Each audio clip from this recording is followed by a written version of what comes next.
Today on our show, it's a big old beard inspired by the likes of Roald Dahl and Shel Silverstein and Neil Gaiman. It's a book that I just love.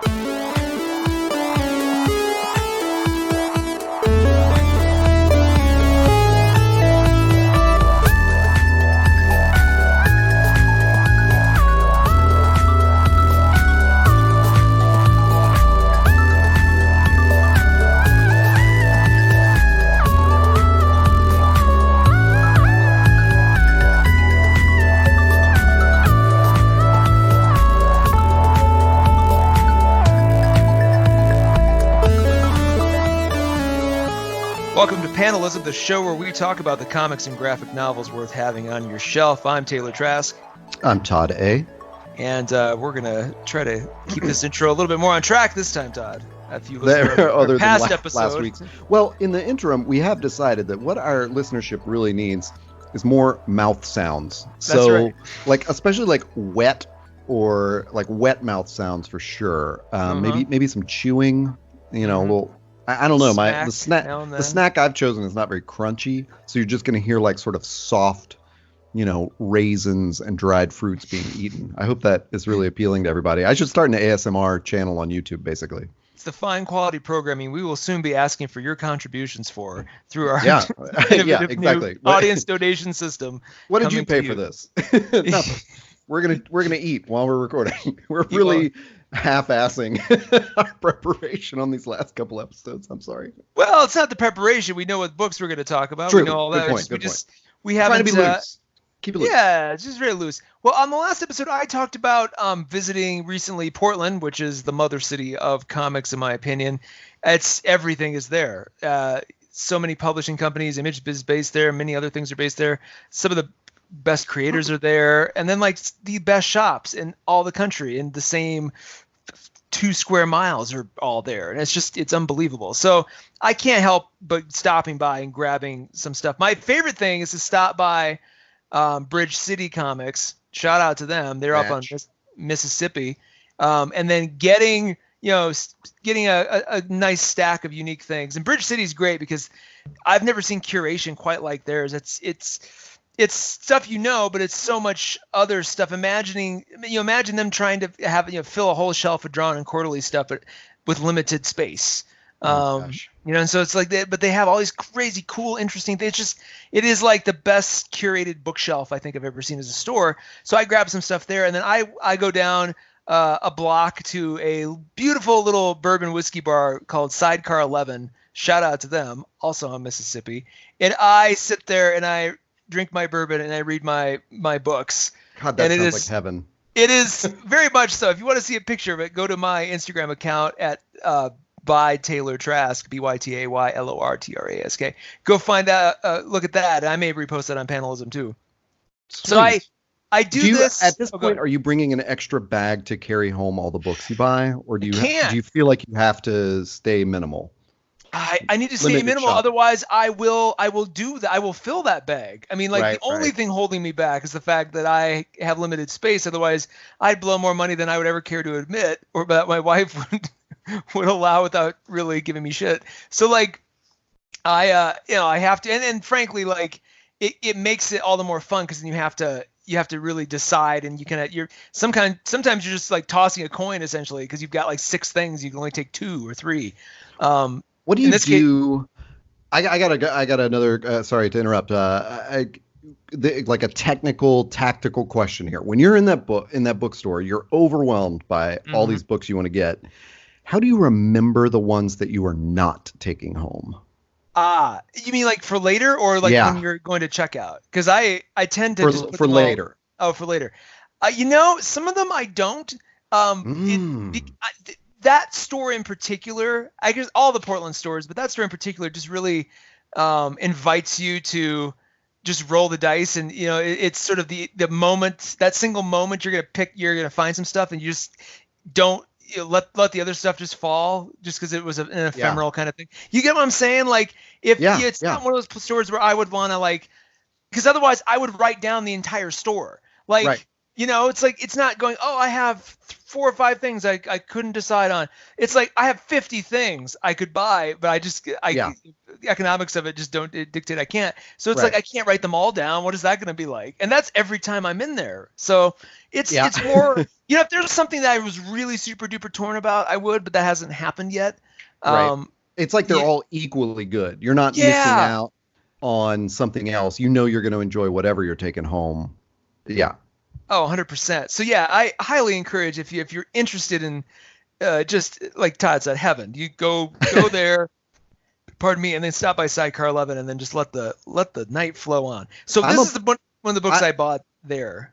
Perfect. Yeah, that's where I was going. Did you say you were taking home 2? I brought home a couple things. Oh, okay. Perfect. Well, you want to know? Here, let me just go through my. It won't take long. There are 2 volumes of a graphic novel or a trade paperback called Lady Mechanica.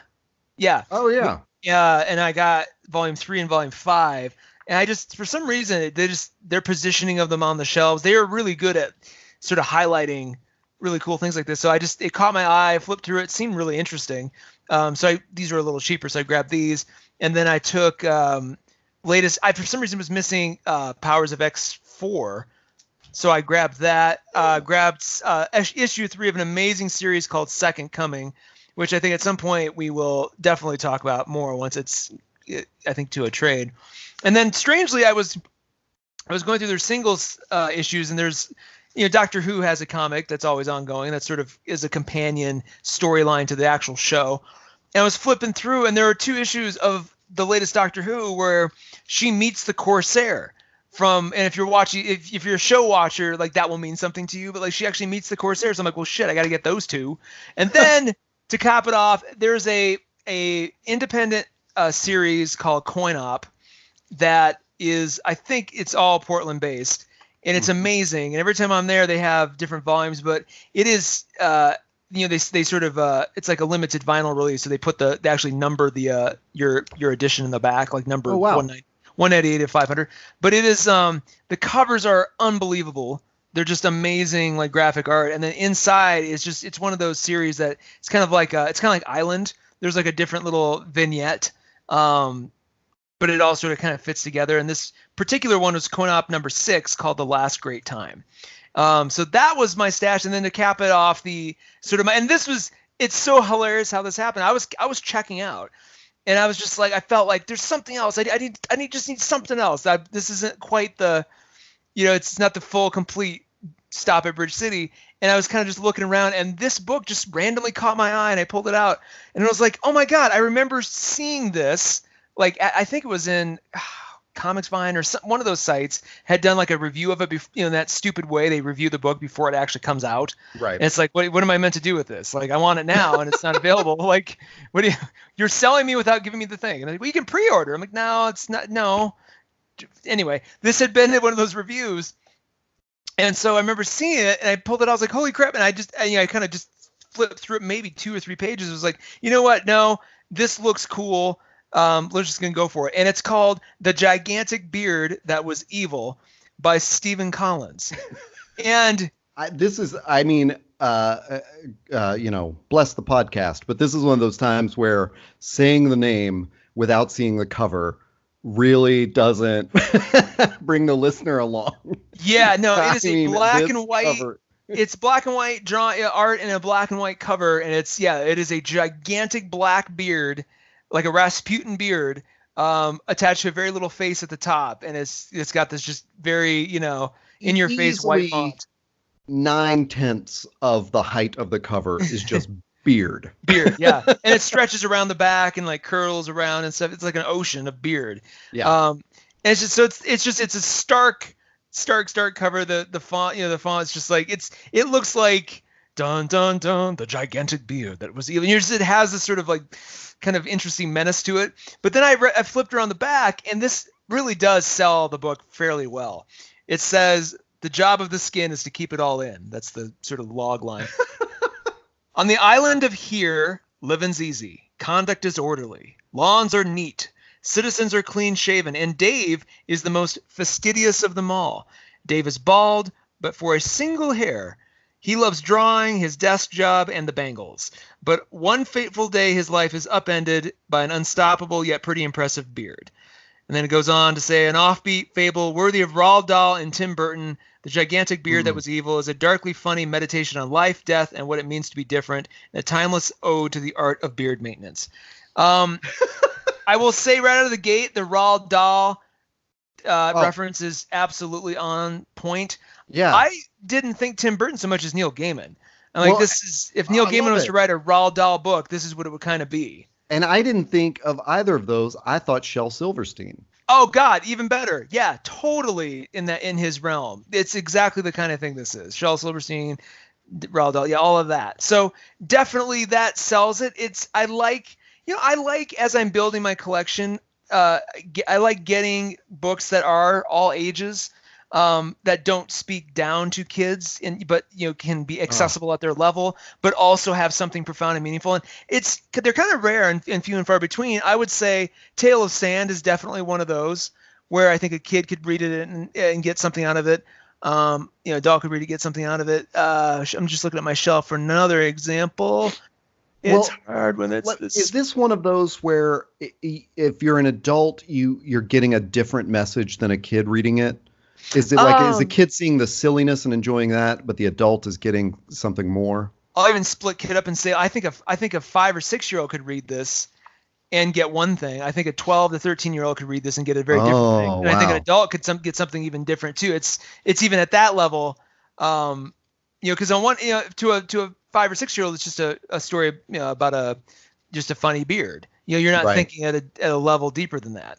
12 to 13 year old might sort of sense some of the just ideas of loneliness and conformity and trying to stay safe while dealing with sort of the chaos of your life. And I think adults will embrace those themes really easily and go further. I mean, you can get into a lot of subtext about what this is about or could be about. I think it's a mirror that you can hold up a lot of different things to and kind of see it in that lens. I don't know if it was deliberately written in any particular, with any particular sensibility. I'm sure there was some, but it's generalized quite a bit. But it is. I mean, definitely is a giant metaphor.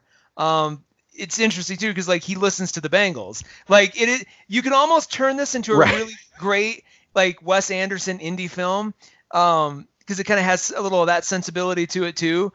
Where the song Eternal Flame is constantly playing in the background, and they use it to great effect. There's a couple times where you turn the page and it goes you hear the click, and then you see close your eyes, give me a ear. You see that playing in the speech bubbles behind them, so you can instantly in your head are playing that song while you're reading this, and it works really well. It's kind of got this, I don't know, just this Wes Anderson-y kind of charm to it that could be interesting. Right. I wouldn't be surprised if he didn't try to adapt it as an animated little short. It'd be crazy. So it is very much general storyline is there's this guy named Dave, and it's clear he lives in a world kind of like Soft City. That book I've reviewed before was just very, it's called Here, and it's this sort of island, and it's just everything is very 1990s suburban America, just very, very clean and prim and proper, and all very safe and everything. And they even lives on the coastline, but all the houses have their the back sides completely without any windows, and nobody the coastline is actually the least desirable. They're sort of the cheap houses because nobody wants to live to the coast because the coast, the sea is what separates here from there, and there is this scary, terrible place that nobody wants to touch. And there was one guy who went to there one time, and there's this whole horror story about how his insides were turned inside out and time broke down, so he was never, and he broke down so much he just wasn't anything anymore. And so you're like, oh, okay. So then that scared the hell out of everybody in here to never go to there.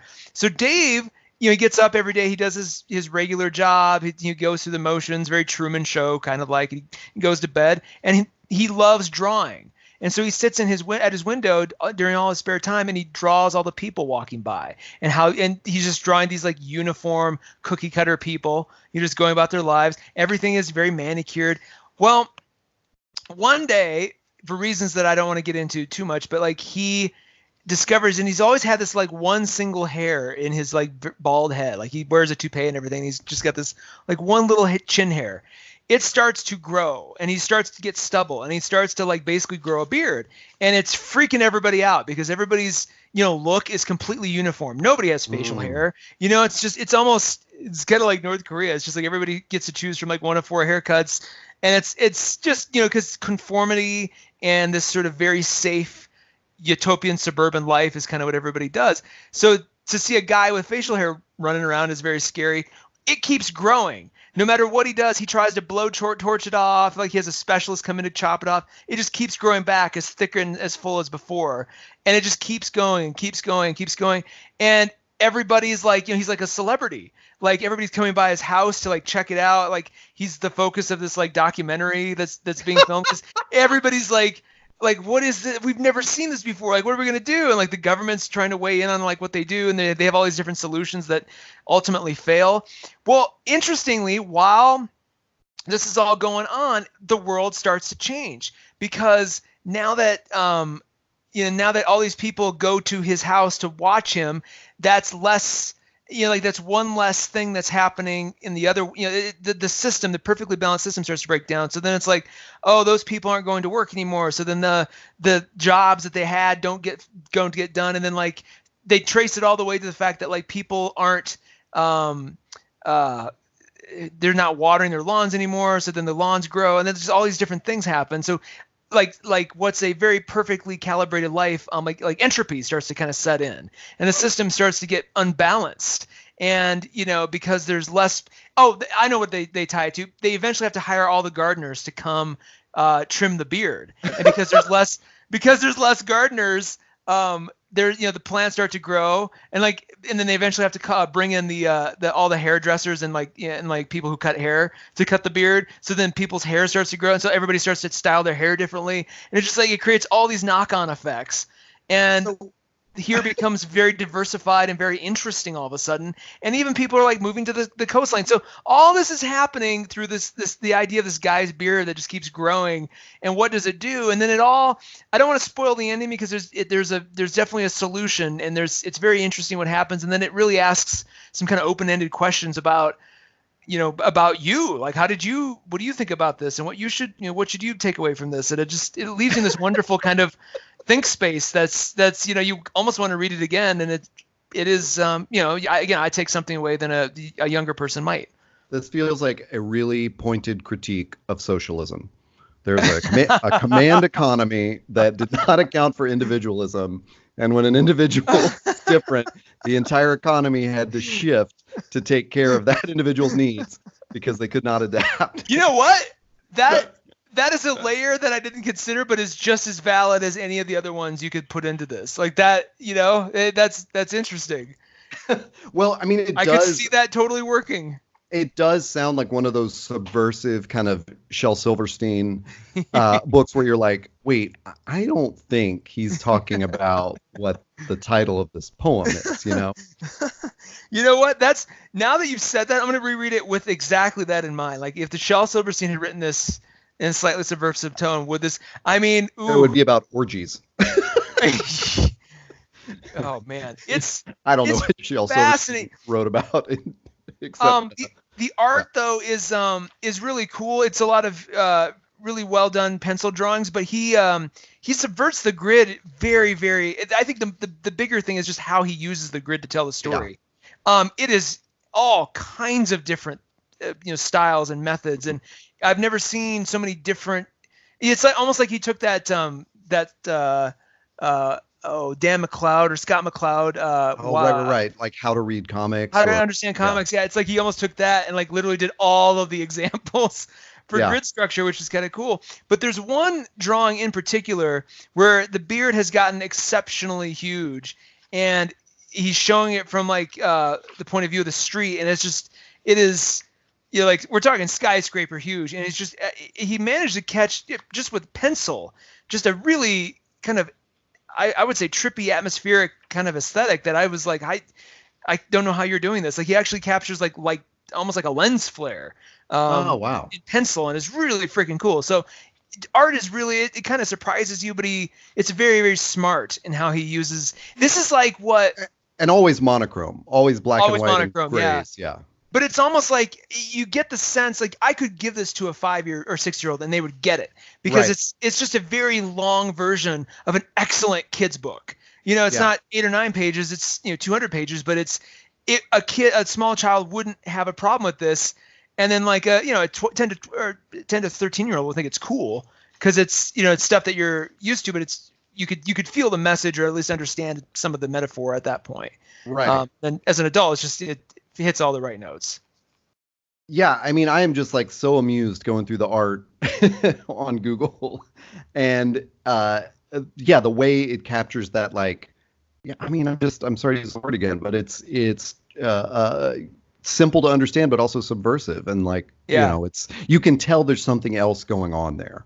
This is not 100%. Like just looking at it, even though it looks simple and like there's a couple panels that just look like The Far Side or something, but there's like something lurking there where it doesn't. You just know, like, no, there's something else under the surface here. Yeah, and like I said, though, that's very open to interpretation. So and is that? I mean, you get the feeling that that's intentionally so. Like, it's not like the author is truly trying to suggest a specific thing.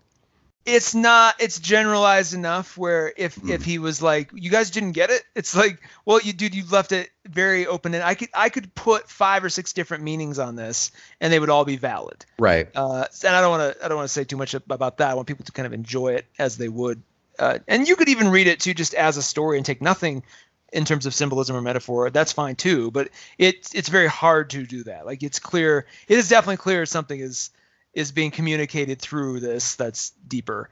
Now, I would say that one of the things about like Silverstein or almost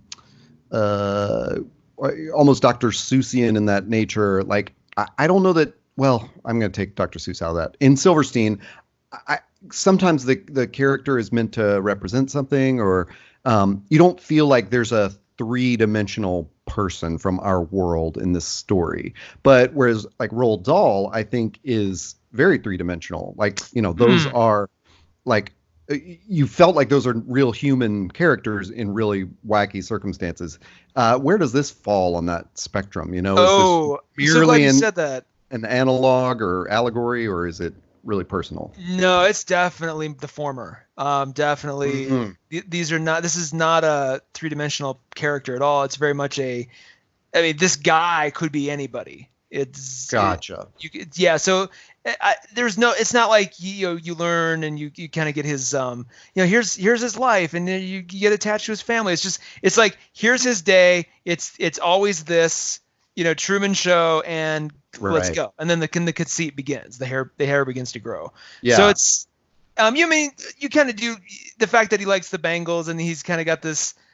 I went back and forth with who I thought would voice him in like the animated movie, and it's like, at one point Nick Offerman's voice popped in, because it's just there's just kind of this matter of fact frankness about some of his dialogue. But then it was, I kind of almost had like an Alan Rickman kind of vibe too at certain points, and not because he's got a black beard, but just because he's got sort of kind of a melancholy, just Britishness to him. That he'll just say things that it's just only a Brit could get away with saying it that way. Before the beard starts growing, does he look like all the other denizens of this of here? Yes, except for that one little hair. Gotcha. That's just always been there. And yes, it rhymes like that quite a bit. But yeah, he looks just like them. He's, he even gets his little toupee so that he fits in, because otherwise he'd be bald. So like he's doing everything he can to be a good little worker bee. Oh my gosh. I got to tell you, one of the most delightful things I've stumbled across in Google searching for images of this book is that apparently to promote it, they made a giant standee, like the size of a person, with one of those head cutouts. Oh, neat. So it is the cover of the book, and then you could put your own head in it and take a selfie. That's great. And it's amazing. Like, there's a picture that's easy to find that's on Goodreads that of someone like in a bookstore with their head through this. Well, that's a great point too, because I want to give a shout out to the publisher, which is Picador, who I had not heard of before, but they're a subsidiary of Macmillan, and seem to be doing a lot of these kinds of things, almost like a more literary Drawn and Quarterly. They seem to have a lot of kind of quirky illustrative books like this. I think it's only available in hardcover. Definitely get it in this format. If it ever pops up on Comixology, you don't. It wouldn't work. You need both the tactile quality because it's pencil drawing. Anytime you get like that pencil kind of drawing feeling, like you want to touch the paper it's on quite a bit, and then your brain needs to take in the symmetry. Like I'm looking at one particular pair of pages side by side, and on the left hand side, I wish I could even screenshot it. It's imagine him on a subway, and he's got that three-dimensional perspective. So that stretches out through what's just a normal like regular grid, but then the page beside it, the perspective of the panel shifts too. So it comes together in this really cool way, but you would never get this on Comixology or Guided View. Like absolutely would ruin the experience. So you definitely grab it as a hardcover published book. It is meant for that. And I appreciate that fact. Yeah, and this is also one of those rare books where I feel like I sometimes when you bring in a book that I'm not familiar with, I hesitate looking purely at images of it. I go more for the Wikipedia page to sort of get some biographical data on it. But this is one where I don't feel like it's spoiling anything for me to see all these images. No. And so if anyone is at all intrigued by this, just Google image the gigantic beard that was evil. And you'll get such a great sense of exactly what Taylor's talking about. Like I'm seeing those, I'm seeing the panels split up in all these interesting ways, as well as like how the drawing spreads across different panels so that you can tell in Guided View, this would be garbage. It's like, you've got to see, it is one complete image composed of individual panels in some of the examples. And it just, it's like, I have no idea what order any of these images appear in, and it's not ruining anything for me. Like, I just want to go read this. Yeah.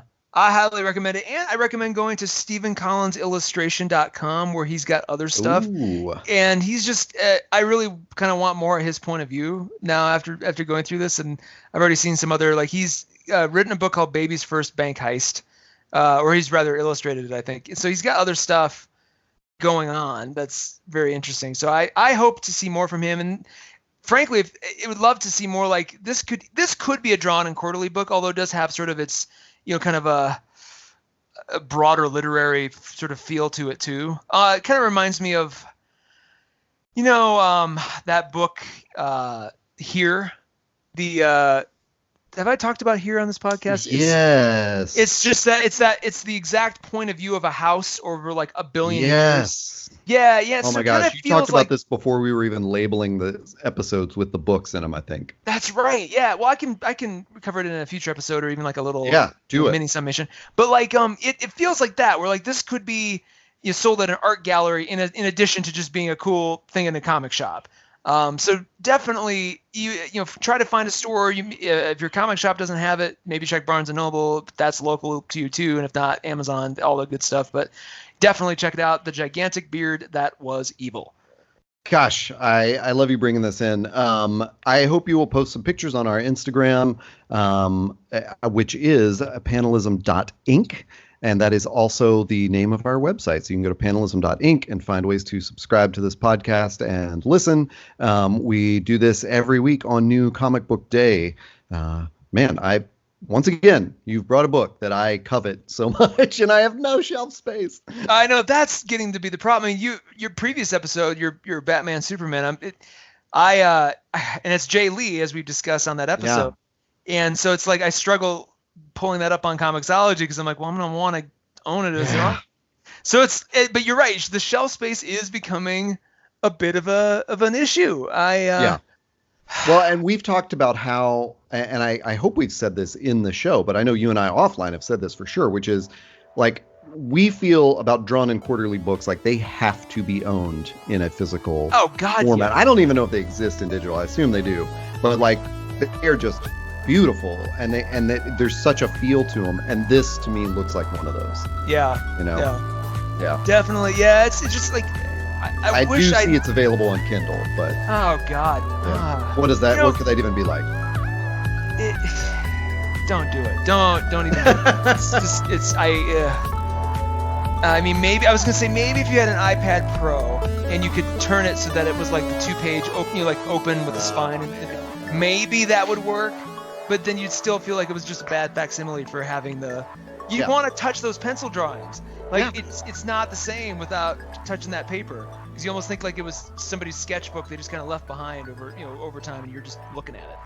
Yeah. So, I love it too. Get it, grab it. We'll have more to come on the next episode. Until then.